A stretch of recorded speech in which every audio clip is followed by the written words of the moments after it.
오늘은 우리 성자 예수께서 사람의 몸을 입고 오신 초림을 기억하는 대강절 첫째 주일입니다. 예수님께서 사도 요한은 예수님께서 이 땅에 오심에 대해서 빛으로 오셨다, 어두움 가운데 빛으로 오셨다라고 이렇게 이야기하죠. 그래서 우리가 이 대강절 맞이할 때마다 이 강대상에다가 초를 놓고 또 불을 한 주마다 하나씩 켜가는 이유가 거기에 있습니다. 바로 빛으로 오신 주님을 우리가 상징적으로 이 촛불을 통하여서 나타내고 또 그분의 행하신 모든 사역들을 기억하기 위해서입니다. 요한계시록에 보게 되면 이 천국에 대해서 묘사할 때에 천국에는 해와 달이 쓸데없다 이런 표현을 합니다. 해와 달이 쓸데없는 곳이 바로 천국이라는 것이죠. 왜 그러냐면은 바로 그곳에는 빛 대신 주님이 계시기 때문에 그렇습니다. 이 땅을 밝히는 것이 태양이고 또 달인데 이제 그 천국에는 그 태양보다 달보다 더 빛나는 주님이 계시기 때문에 이제 어둠을 밝히는 기능으로서의 태양과 달이 필요치 않음에 대해서 이야기하고 있는 겁니다. 그래서 이번 대강절을 맞이하면서 빛 대신 주님을 우리가 다시 한번 나의 구주로 나의 주인으로 영접하는 시간 되기를 바랍니다. 그 주님을, 빛 대신 주님을 영접할 때에 그 빛이 어둠을 물러가게 하는 것처럼 빛 대신 주님으로 인하여서 우리의 인생 가운데 모든 어둠과 절망이 물러가고 슬픔이 물러가고 소망과 기쁨과 또 밝음을 우리에게 주실 줄 믿습니다. 다시 한번 이 절기에 빛 대신 주님으로 인하여서 그분이 나의 인생의 왕이요 주인이요 하나님 되심을 고백하고 인정함으로 인하여서 이제 그분이 원하시는 삶을 결단하고 살아가는 저와 우리 모든 성도들이 될 수 있기를 간절히 바랍니다. 성탄절은 말 그대로 이제 하나님이 인간의 몸으로 이 땅에 오신 사건, 그것을 기념하는 날이 성탄절입니다. 여러분, 이제 이 세상 사람들은 예수님의 탄생에 대해서 또 이 성탄의 이 사건, 이 이야기를 이야기하면서 이것은 기독교가 꾸며낸 이야기다, 사실이 아닌 것을 마치 사실처럼 이야기한다. 그래서 예수도 실제적으로 존재했던 사람이 아니라 신화적인 그러한 인물이다, 전설과 같은 그러한 인물이다, 이렇게 생각합니다. 그러나 우리가 과연 이 기독교의 어떤 역사성이 진실인가 아닌가, 예수님이 실제로 존재했던 분인가 아닌가를 알려면은 이제 1차적인 자료를 봐야 되지 않습니까? 우리가 역사를 연구하거나 학문을 연구할 때에 중요한 것이 뭐냐면은 원자료, 1차 자료를 가지고 연구하는 것이 그 연구의 권위가 서는 것이죠. 그처럼 우리가 이제 이 하나님에 대해서, 예수님에 대해서, 이 성탄의 사건에 대해서 우리에게 이야기하는, 그래서 1차 자료로 갈 수 있는 성경을 우리가 제대로 보고 그 성경이 뭐라고 말하는지를 우리가 볼 때에 여러분 이 사건의 진위를 우리가 파악할 수 있는 것입니다. 마태복음을 열어보면 마태복음 우리가 1절부터 17절까지 내용이 무엇입니까? 그것은 바로 이제 예수님의 족보에 대한 이야기를 하고 있습니다. 아브라함과 다윗의 자손 그리스도, 예수 그리스도의 계보라, 예수 그리스도의 족보다, 아브라함의 후손이고 다윗의 후손으로 오신 예수님의 족보다라고 하면서 이제 아브라함이 이삭을 낳고 쭉 이렇게 나아갑니다. 여러분, 이 예수님의 족보가 우리에게 이야기해 주는 것이 무엇입니까? 그것은 바로 이 예수라는 이 존재가 바로 역사적인 인물이다라는 겁니다. 2000년 전에 바로 나사렛에서 자란 그러한 사람이라는 것이죠. 베들레헴에서 태어나고 나사렛에서 자란 그러한 사람이라는 겁니다.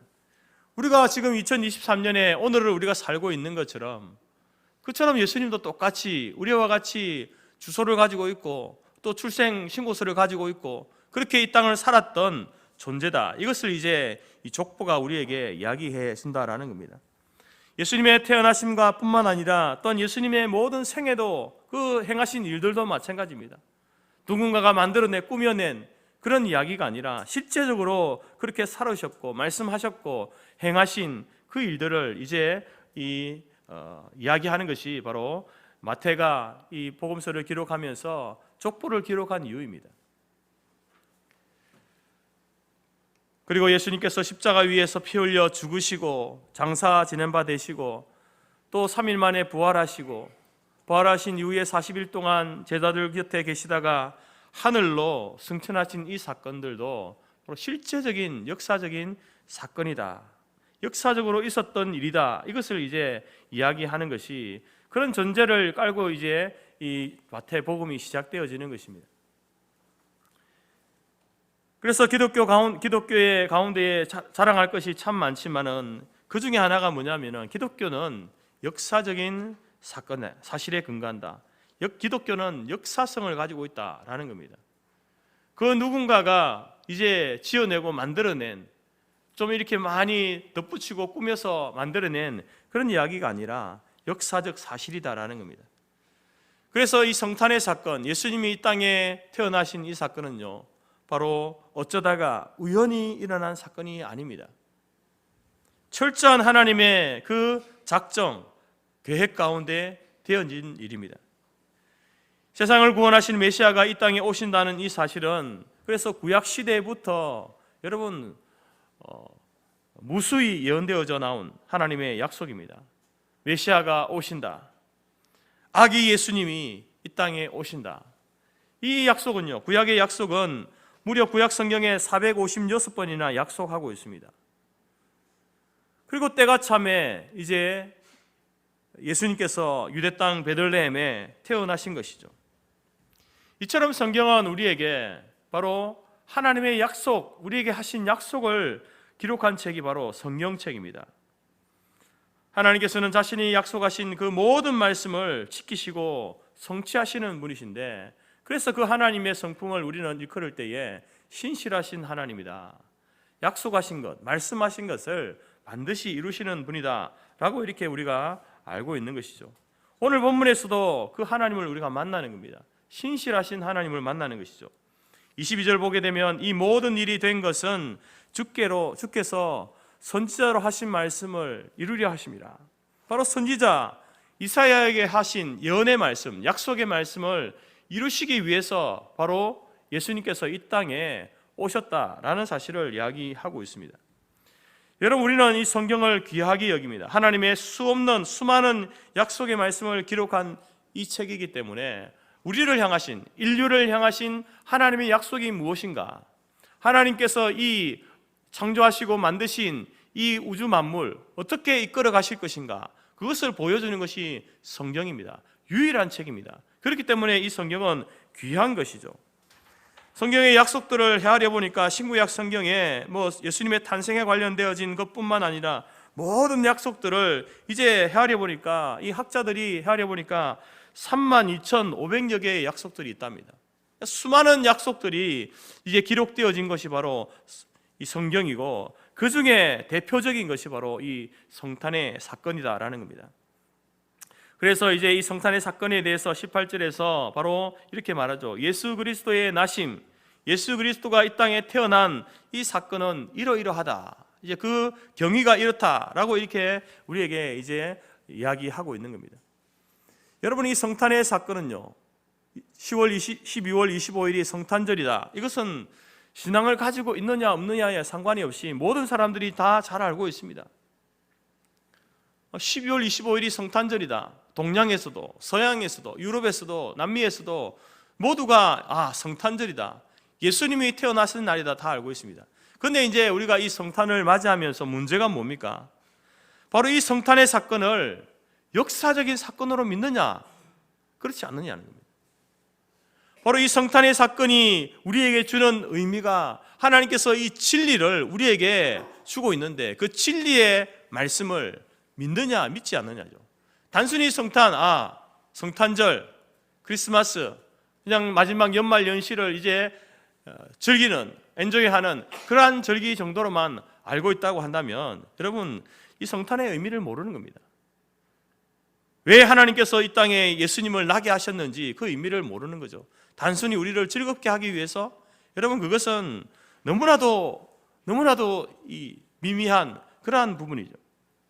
서두에 강조해드린 것처럼 오늘 예배 자리에 오신 우리 모든 성도님들은 이 성탄의 사건이 역사적인 사건임과 아울러서 바로 성탄이 주는 바로 그 진리를 만나고 믿고 고백하는 그러한 시간이 될 수 있기를 간절히 바랍니다. 이스라엘 북쪽에는 갈릴리 호수가 있습니다. 그 갈릴리 호수의 남서쪽에 나사렛이라는 작은 마을이 있는데, 그 마을에 이제 마음씨 착한 믿음 좋은 총각 요셉과 처녀 마리아가 살고 있었습니다. 성경은 이 요셉을 어떻게 소개하고 있습니까? 오늘 본문에 보게 되면 요셉은 의로운 사람이다 라고 이렇게 소개합니다. 여러분, 이 성경에서 의롭다, 의로운 사람이다 라고 할 때는요, 두 가지 면에서 그렇습니다. 먼저는 하나님과의 관계가 올바르다라는 겁니다. 이 당시는 이제 신약 성경이 없을 때였으니까 구약 성경이 있지 않았습니까? 모세 오경을 가지고 있었습니다. 예언서를 가지고 있었죠. 이제 그때에 이제 이 요셉은 그 성경의 말씀, 구약 성경의 그 말씀을 그대로 믿고 지키는, 그래서 하나님과 관계가 올바른 그런 사람이라는 겁니다. 소위 말해서 믿음을 갖고 있는 사람이었다. 또 믿음의 삶을 살고 있었다라는 겁니다. 그 말이 이제 의롭다라는 말이고요. 또 하나는 이제 이웃과의 관계도 좋은, 이웃 사람들과의 관계도 좋은, 인정받는 착하고 어질고 정직한 사람이라는 겁니다. 하나님과의 관계에서, 사람과의 관계에서 인정받는 그런 사람이었다. 그것이 요셉의 평가입니다. 그리고 마리아는 어떤 사람입니까? 오늘 본문에서는 마리아가 어떤 자인지에 대해서, 어떤 사람인지에 대해서 이야기하지 않지만, 누가복음을 보게 되면 이제 마리아에게 나타난 가브리엘 천사가 이런 말을 합니다. 하나님의 은혜를 받은 자여, 주께서 너와 함께 하시도다. 마리아를 향하여서 너는 하나님의 은혜를 받은 사람이다. 하나님이 너와 함께 하신다. 천사가 그렇게 인정하고 이야기한다라는 겁니다.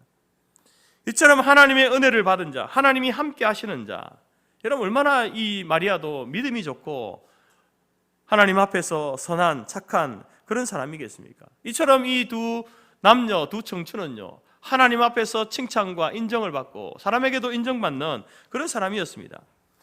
이 믿음 좋은 두 청춘 남녀가 이제 결혼을 약속하였습니다. 약혼을 했습니다. 그런데 웬일입니까? 약혼을 하고 난 다음에 요셉에게 들려오는 소문이 있습니다. 바로 자기의 약혼자 마리아가 임신을 했다는 거죠. 여러분, 요즘은 뭐 약혼을 앞두고, 결혼을 앞두고 남녀가 더 자주 만나지 않습니까? 결혼 준비를 위해서 자주 만나고 자주 데이트를 하는데, 이 당시에는 그렇지 못했습니다. 물론 하기 전에도 남녀가 만나는 것이 쉽지 않은 일이었지만, 약혼을 한 상태에서는요, 거의 만나지 못합니다. 서로 각자 이제 결혼 준비를 하기 때문에 각자의 집에서 이제 얼마나 기간 동안 이렇게 결혼을 준비하기 때문에 만날 수가 없는 것이죠. 그런데 요셉의 귀에 들려오는 소문이 뭡니까? 나와 약혼한 마리아가 임신을 했다라는 소문이 들려오는 겁니다. 절대로 그럴 마리아가 아닌데 어떻게 해서 이런 말들이, 이런 이야기들이 나오는가?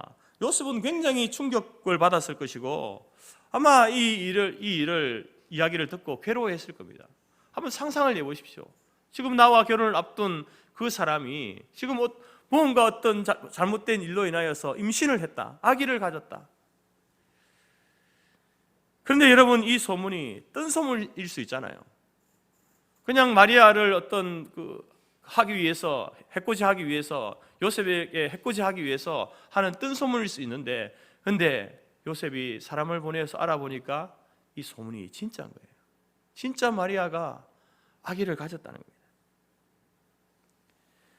여러분, 이 당시에 일반적인 결혼을 앞둔 남자라고 한다면은 여러분 어떻게 행했을까요? 이것은요, 당장 파혼입니다. 당장 동네 사람 가족들에게 다 알리고 동네방에 소문을 내어서 이제 이 소문을 알려서 자기의 명예가 실추되지 않도록 하는 것이 제일 우선순위입니다. 그러나 요셉은 어떻게 합니까? 요셉은 의로운 사람이라, 착한 사람이라, 믿음이 좋은 사람이라, 눈에는 눈, 이에는 이, 이런 방식으로 대응해도 그 누가 뭐라 할 사람이 없지만 오늘 그는 사랑과 긍휼로 그의 끓어오르는 격분을 잘 진정시킵니다. 그래, 마리아에게 말 못한 사연이 있었겠지. 그 정도로 생각합니다. 그러면서 19절에 보니까 요셉은 의로운 사람이라 그를 드러내지 않고 가만히 끊고자 했다. 그냥 조용히 이 일을 마무리하고자 했다는 겁니다. 그래, 나만 침묵하면, 내가 그냥 용서하면, 내가 참으면 그냥 이 일은 없던 일로 되니까 참자, 내가 물러서자, 이렇게 요셉은 결정하고 나가는 모습을 보게 됩니다. 여러분, 이러한 면모를 통해서 요셉이 참으로 이 긍휼이 많은 사람이구나, 이해심이 넓은 사람이구나, 상대방을 이렇게 불쌍히 여기는 마음이 있구나 라는 사실을 발견하게 되죠. 여러분, 이러한 마음은요, 바로 예수 그리스도의 마음 아니겠습니까? 오늘 저와 여러분들이 이 대강절을 맞이하면서 우리가 이 절기를 지키는 이유 중에 하나가 뭐냐면은 바로 우리도 이 요셉처럼 예수 그리스도의 마음을 본받기를 원하는 겁니다. 요셉은요, 아무런 잘못이 없습니다. 그런데 들려오는 소문은, 그 소문은 어떤 불륜으로 인하여서 마리아가 아이를 가졌다는 것 아닙니까? 그럼에도 불구하고 요셉은 용납하고 이해하고 용서하는, 그리고 자기의 그 격분의 마음을 떨쳐내는 그러한 모습을 우리에게 보여주고 있습니다. 혹시 이 아내를 지나면서 살면서 여러분, 누구와 엉키고 설킨 그러한 감정의 골이 여전히 남아있는 분들이 있습니까? 미워하는 감정이 남아있는 분들이 있습니까? 그것이 부부의 관계이든지 부모와 자식의 관계이든지 아니면 또 이웃과의 관계이든지 그런 관계 속에 있다고 한다면, 여러분, 2023년이 가기 전에 오늘 요셉처럼 나의 자존심을 접어두고 긍휼히 여기고 불쌍히 여기며 관계를 회복하는 그러한 시간이 되기를 바랍니다. 내가 전혀 잘못하지 않았을지라도, 그런 관계가 어그러진 관계 속에 있을지라도 그 관계를 예수님의 사랑으로, 하나님의 긍휼하심으로 그를 보담고 이해하는, 용납하는, 그래서 그 관계가 회복되어지는 은혜의 시간들이 되기를 바랍니다. 12월은 그래야 되는 거예요. 그냥 이 묵은 감정들을 가지고 새해로 가서는 안 되는 겁니다. 이렇게 이제 마리아의 문제로, 물론 자기가 참자, 나만 입을 닫으면, 나만 참으면 그냥 조용히 넘어갈 수 있는 문제니까 그렇게 결정을 내렸지만 얼마나 고민이 많습니까? 범민 중에 있습니까? 요셉에게 어느 날 꿈속에서 천사가 나타났습니다. 그리고 그에게 하나님의 메시지를 전달하죠. 구약 성경에 이제 천사들이 나타나는 사건들이 여럿 있습니다. 그 천사들이 나타나는 이유는 바로 하나님의 메시지를 전달하기 위해서입니다. 오늘 20절과 21절에 다윗의 자손 요셉아, 네 아내 마리아 데려오기를 무서워하지 말라. 그에게 잉태된 자는 성령으로 된 것이라. 아들을 낳으리니 이름을 예수라 하라. 이는 그가 자기 백성을 그들의 죄에서 구원할 자입니다. 여러분, 꿈속에서 천사를 통해서 마리아 데려오기를 무서워하지 말아라. 그에게 잉태된 자는 하나님께서 하신 일이다. 성령으로 된 것이다. 사람으로, 다른 남자로 인하여서 된 것이 아니다. 성령께서, 하나님께서 하신 일이다. 깜짝 놀라서 일어나 보니까 꿈이었습니다. 근데 요셉은 어떻게 했습니까? 그 꿈속에 나타난 천사의 말대로 임신한 아내를 버리지 않고 데려와서 결혼을 합니다. 아내로 삼습니다. 그리고 아들을 낳기까지 동심하지 않았고 아이를 낳자 천사의 지시대로 아기 이름을 예수라고 지었습니다. 이것이 바로 이제 오늘 우리가 읽었던 25절까지의 성탄의 이야기입니다. 여러분, 마태가 왜 이제 이 성탄의 내용을, 이 사건을 그렇게 길지 않습니다. 몇 절 되지 않습니다. 이 사건을 이제 마태복음을 시작하면서 처음 이렇게 기록할까요? 마태가 우리에게 이야기하고자 하는 바가 무엇입니까? 바로 하나님께서 마태를 통하여서 이 예수님의 탄생의 사건을 우리에게 기록해 주시고 알려주시는 것은요, 여기에 물론 수많은 그런 이야기들이, 내용들이 담겨 있지만 크게 두 가지 진리를 우리가 발견하기를 원합니다. 우리가 믿어야 할 내용이고요, 우리가 붙잡아야 할 내용입니다. 교회를 다니고 예수를 믿으면서 하나님을 믿는다고 하면서 이 사실을 모르면요, 과연 내가 예수를 믿고 있는가? 물음표를 던져봐야 되는 거예요. 첫 번째 진리는요, 바로 예수님의 동정녀 탄생입니다. 처녀의 몸에서 예수님께서 나셨다라는 거죠. 마리아의 임신은 천사가 말한 그대로 남자로 인한 임신이 아닙니다.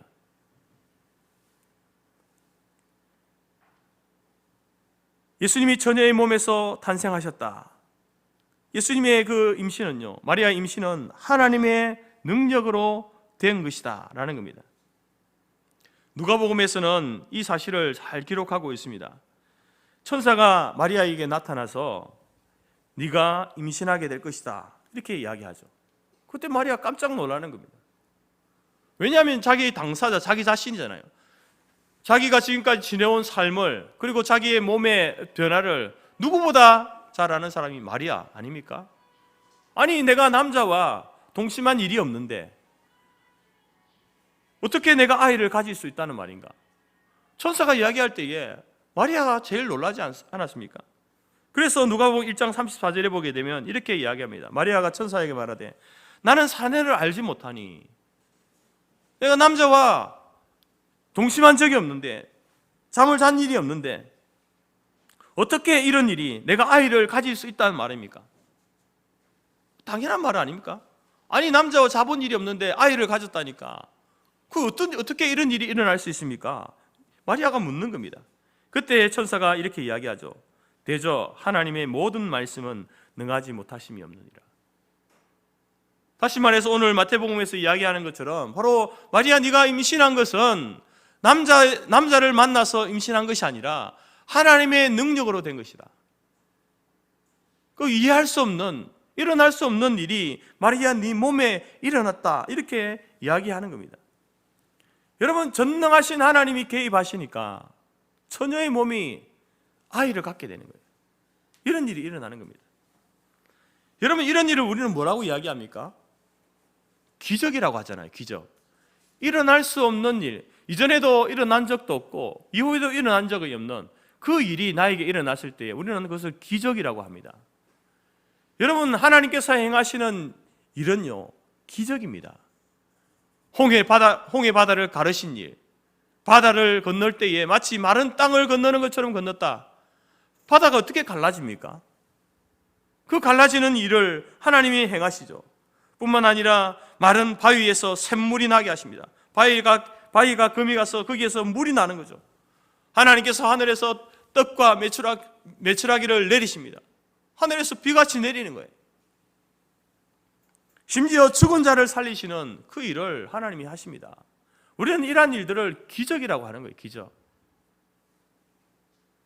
우리의 일상의 삶은요, 늘 이렇게 마치 다람쥐 쳇바퀴 돌듯이 이렇게 돌아가지 않습니까? 자고 일어나고 씻고 먹고 일하고 또 와서 또 자고, 이게 우리의 일상입니다. 계속해서 반복되어지죠. 일반적으로 자연의 어떤 원리도 그렇게 반복되어져 가는 것이 자연의 법칙 아닙니까? 우리는 그것을 과학이라고 이야기하고 자연이라고 이야기합니다. 그러나 기적은요, 자연적인 게 아니거든요. 과학이 아니거든요. 반복해서 경험되어지는 것이 아닙니다. 하나님께서 그때그때마다 하나님이 원하시는 때에 그 일을 행하시는 게 기적입니다. 바로 마리아가 남자를 알지 못하는 자로서 아이를 가진 것은요, 하나님이 개입하신 초자연적인 사건인 거예요. 그런데 이 사건을 우리가 과학적으로 따져본다? 어떤 자연적인 현상으로 우리가 한번 연구해 보겠다? 답이 안 나오는 겁니다. 그래서 성경은 우리에게, 마태는 이 사건에 대해서 이야기하면서 어떤 자신의 경험을 따져가면서 이때까지 역사적으로 일어났던 일들을 그런 어떤 사례들을 들어가면서 그렇게 이야기하지 않는 거예요. 바로 하나님의 성령 하나님께서 개입하셔서 바로 이 마리아에게 되어진 사건이 바로 아기 예수님을 임신한 사건이다라고 이렇게 이야기하는 겁니다. 그러면 여러분, 우리가 좋습니다. 마리아가 남자를 알지 못하는 상태에서 아이를 임신했습니다. 왜 굳이 예수님이 처녀의 몸에서 나셔야만 했는가? 그냥 모든 사람들이 인정하고 받아들일 수 있는 방법으로 이 땅에 오시면 안 되는가? 왜 이렇게 유독 이렇게 독특하게 사람들이 믿지 못할 동화와 같은 전설과 같은 그런 이야기로 이렇게 성경은 우리에게 예수님의 탄생을 이야기하고 있을까? 우리가 물어봐야 되지 않습니까? 하나님은 도대체 무슨 이유로 이렇게 이 일을 개입하셔서 기적적인 일들을 행하셨는가라는 겁니다. 여러분, 이것은 그냥 우리의 어떤 호기심이 아니라 이것은 우리가 예수를 믿을 때에 너무나 중요한 사실입니다. 예수님이 어떠한 분인가를 믿는 것에 있어서 너무나 중요한 사실이거든요. 여기에는 세 가지 이유가 있습니다. 첫 번째는 바로 예수님의 동정녀 탄생은요, 바로 예수님은 피조물이 아니다라는 겁니다. 저와 여러분은 하나님이 지으신 사람의 생물학적인 그런 어떤 관계를 통해서 우리는 이 땅에 태어난 거예요. 그런 존재들을 일컬어서 피조물이라고 하는 겁니다. 하나님이 지으신 존재들이죠. 그런데 예수님은 어떻습니까? 만약에 예수님이 남자와 여자의 어떤 성적인 결합에 의해서 태어난 분이라고 한다면요, 예수님은요 피조물입니다. 우리와 똑같은 피조물이에요. 그런데 예수님은 그런 관계 속에서 나신 분이 아니죠. 성령으로 되어진 거다. 하나님의 직접적인 개입으로 되어진 것이다. 피조물이 아니다라는 말은 무슨 말이냐면, 우리 예수님이 바로 하나님이시다는 말입니다. 하나님과 동등된 분이시다. 그걸 이야기하는 겁니다. 우리가 믿는 예수님은요, 사람의 몸을 입고 오셨지만요, 하나님이십니다. 우리는 하나님이신 예수님을 믿는 거예요.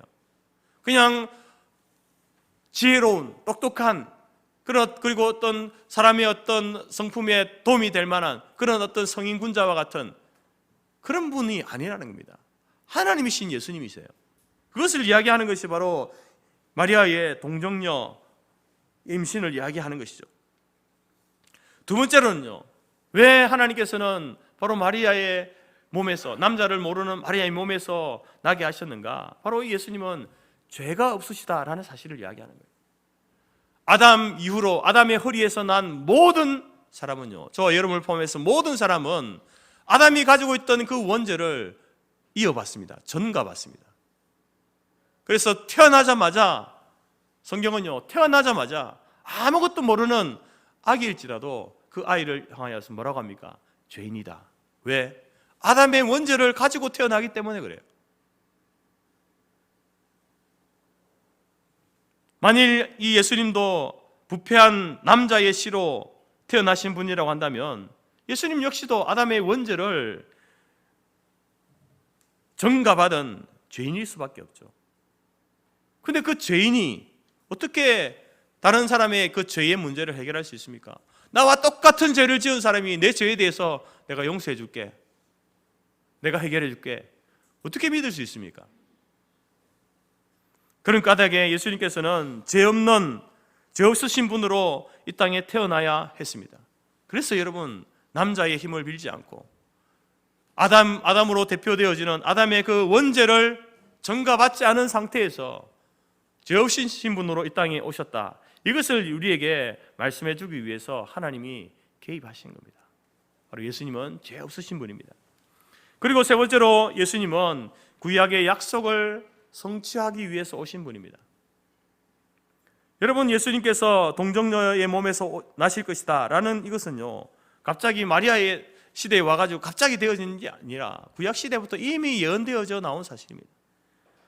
이사야 7장 14절에 보라, 처녀가 잉태하여 아들을 낳을 것이요 그 이름을 임마누엘이라 하리라. 처녀가 잉태한답니다. 아들을 낳을 것인데 그 이름이 임마누엘이다.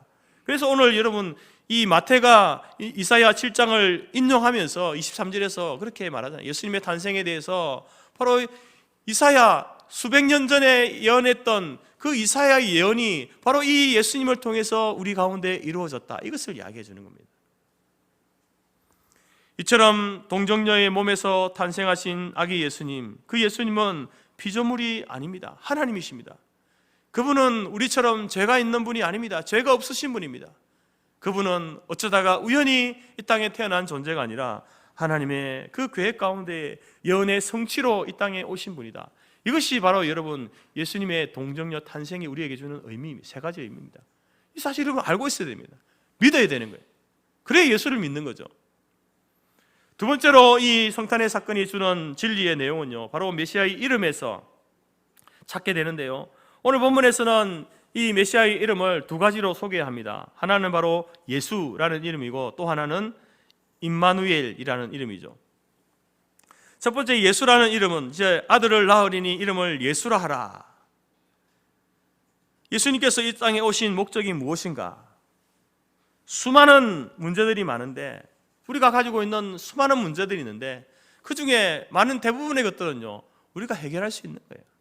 여러분이 살아가면서 해결할 수 있고 이겨낼 수 있는 문제들입니다. 그런데 우리가 절대 해결할 수 없는 두 가지 문제가 있습니다. 바로 죄의 문제와 죽음의 문제 아닙니까? 여러분, 우리는 나면서부터 죄인이기 때문에 나 스스로 죄의 문제를 해결할 수 없는 거예요. 그냥 죄인으로 태어나는 거잖아요. 그리고 태어난 사람들 중에 여러분 죽지 않는 사람이 있습니까? 여러분 죽지 않을 자신이 있습니까?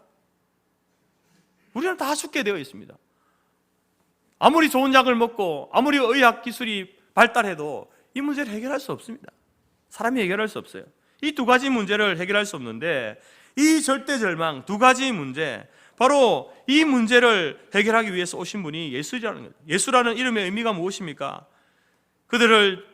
이 자기 백성을 그들의 죄에서 구원할 자이시다. 예수라는 이름은요 구원자이다.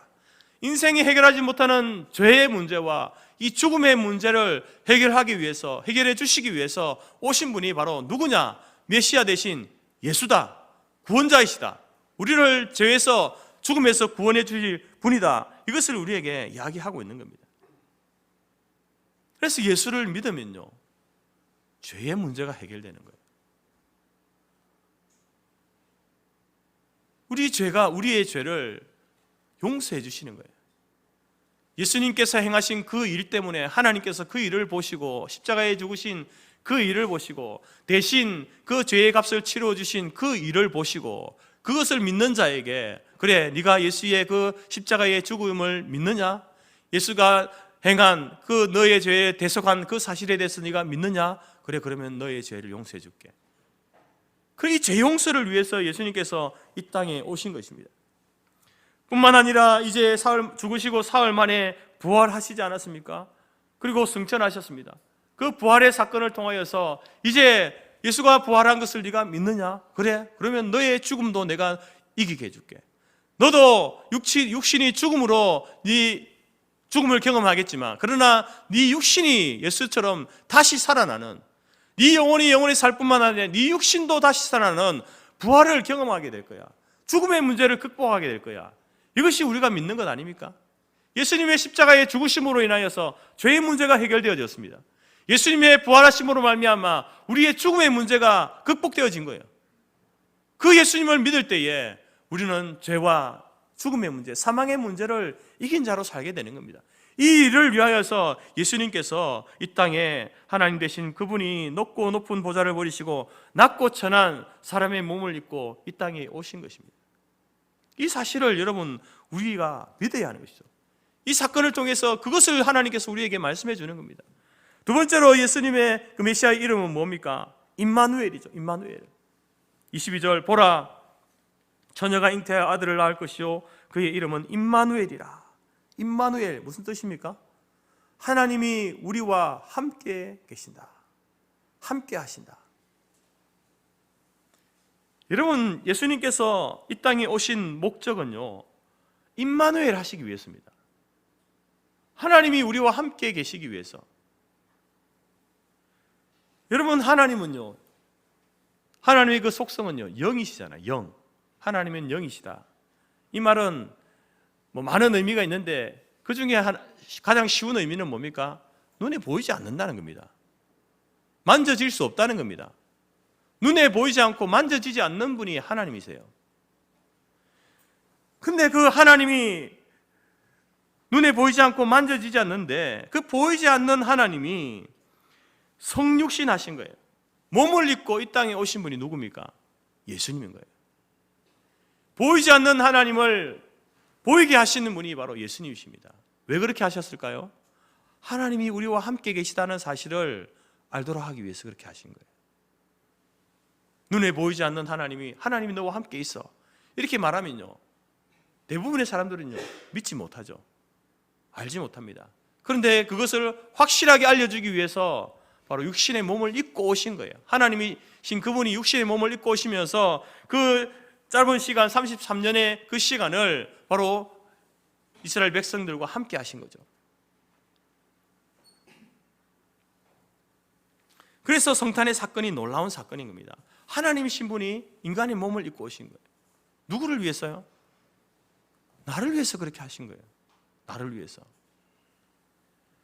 여러분, 한 나라의 대통령이, 만약에 여러분 우리나라의 대통령이 나를 위해서, 오늘 단지 이유가 나를 위해서 이곳에 왔다, 여러분, 그 얼마나 황송한 일입니까?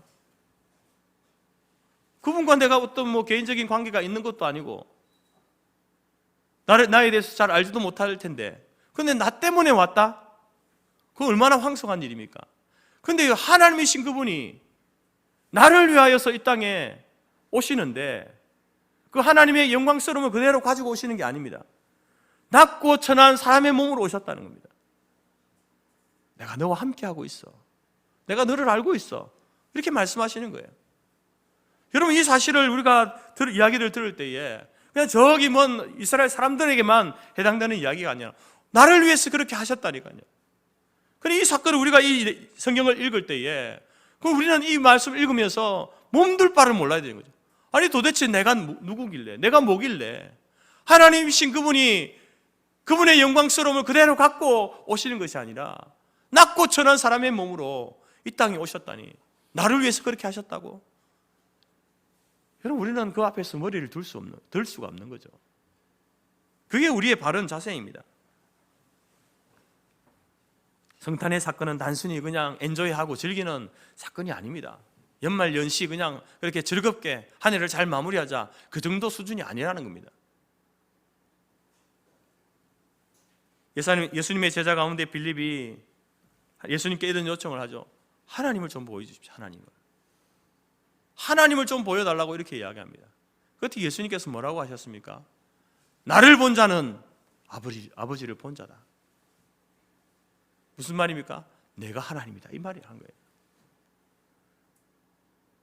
구약의 그 이스라엘 백성과 함께 하셨던 그 하나님이, 그 보이지 않던 하나님이 지금 네 앞에 눈에 보여지고 만져지는 존재로 내가 있다, 내가 하나님이다.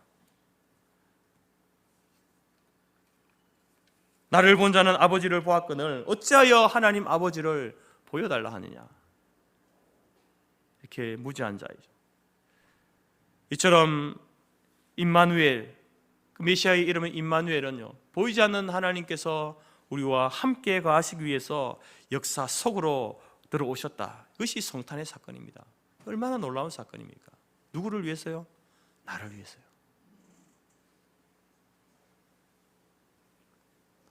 그리고 우리 주님께서는 땅 위의 모든 사역을 마치시고 하늘로 승천하시면서 마지막 남긴 말씀 중에 그 약속 가운데 하나가 또 무엇입니까? 임마누엘의 약속이죠. 볼지어다 세상 끝날까지 내가 너희와 항상 함께 있으리라. 여러분, 사실 하나님께서는요, 한 번도 이 땅을, 사람을 지으시고 이 땅을 우주 만물을 창조하시고 나서 이 땅에 대해서, 사람에 대해서 여러분 떠나신 적이 없습니다. 함께 하셨습니다. 임마누엘 하셨죠. 그런데 보이지 않는 하나님을 잘 믿지 못하니까 이제 보이시는 예수님으로 이 땅에 오셔서 육신의 몸을 입고 오셔서 그 하나님을 우리에게 보여주신 거예요. 봐라, 하나님 너와 함께하고 있어. 그리고 나서 이제 예수님이 죽으시고 부활하시고 하늘로 올라가셨어요. 육체까지 올라가시지 않았습니까? 그럼 더 이상 또 하나님을 볼 수가 없잖아요. 그래서 약속하신 것이 뭡니까? 내가 너희와 항상 함께 있으리라.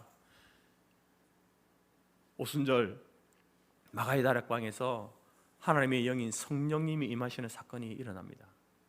성령이 임하는 그 사건을 통해서 이제 믿는 자의 그 심령 가운데에 하나님의 영이, 성령이 함께 하시는 은혜를 주시는 거예요. 예수님께서는 하늘로 올라가셨으니까 더 이상 볼 수 없습니다. 만날 수 없습니다. 우리 가운데 예수님을 실제로 본 사람이 아무도 없잖아요. 그럼 똑같네. 우리도 구약 백성들하고 똑같잖아요. 볼 수 없는 하나님, 만날 수 없는 하나님, 도대체 어떻게 믿으란 말인가? 근데 예수를 우리가 믿음으로 고백하고 예수를 영접하게 될 때에 우리에게 일어나는 영적인 변화 가운데 있는데 그것이 뭐냐면은 성령 하나님이 우리 안에 임재하신다는 겁니다. 우리 안에 함께 거하신다는 거예요. 우리 안에 거하셔서 우리를 인도하시고 보호하시고 돌보시고 공급하시고 응답하시고 깨닫게 하시고 확신 주시고 용기 주시고 감동을 주시고 때로 피할 길을 주시면서 여러분 하나님이 나와 함께 계심에 대해서 우리에게 계속해서 이렇게 사인을 주시는 거예요. 그리고 예수를 믿기로 고백하고 결단한 사람들, 믿음으로 살아가는 사람들의 그 간증 가운데에 하나님이 나와 함께 하시더라. 하나님이 나와 함께 하시더라. 나는 나 혼자인 줄 알았는데 하나님이 나와 함께 하셨다는 그 고백을 듣지 않습니까? 여러분 어떻습니까? 여러분 예수를 믿고 살아가는 그 삶이 여러분 혼자 세상에 던져진, 버려진 그런 존재로 살고 있습니까? 그렇다고 한다면 정말 내가 예수 믿는지 다시 돌아봐야 되는 거예요. 내 안에 하나님의 영, 나의 영이 아니라 하나님의 영이 내 안에 있어서 사도 바울처럼 바로 죄의 법과 사망의 법이 날마다 싸우는, 하나님의 성령과 나의 죄성이 날마다 싸우는 그러한 일들이 우리 가운데 일어나는 거예요. 예수 믿는 사람은 그런 갈등이 항상 있습니다. 그러나 성령이 우리 안에 없는 사람은요, 자기 마음대로 사는 거예요. 자기 영을 따라서, 자기의 죄의 마음을 따라서 사는 거죠. 갈등 고민하지 않습니다.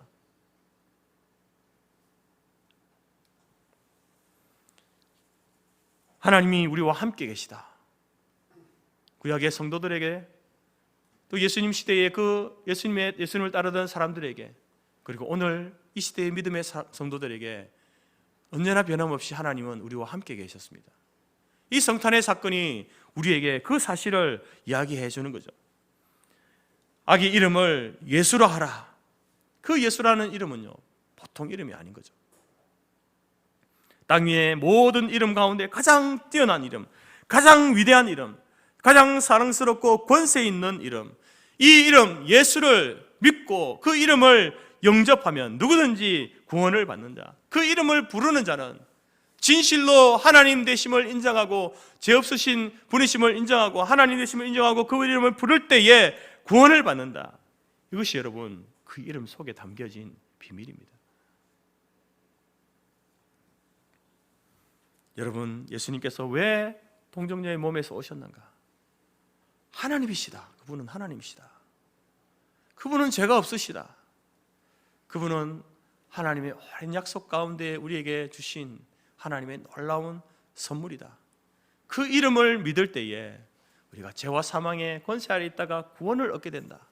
그 이름을 믿을 때에 우리는 세상을 홀로 살아가는 존재 아니, 하나님이 나와 함께 하시는, 영원토록 함께 하시는 그 은혜 가운데 살게 된다라는 사실을 깨닫고 알고 믿고 고백하고 또 그 가운데 하나님 주시는 그 놀라운 성탄의 은혜를 풍성하게 누리며 살아가는 우리 교회와 모든 성도들이 될 수 있기를 간절히 바랍니다.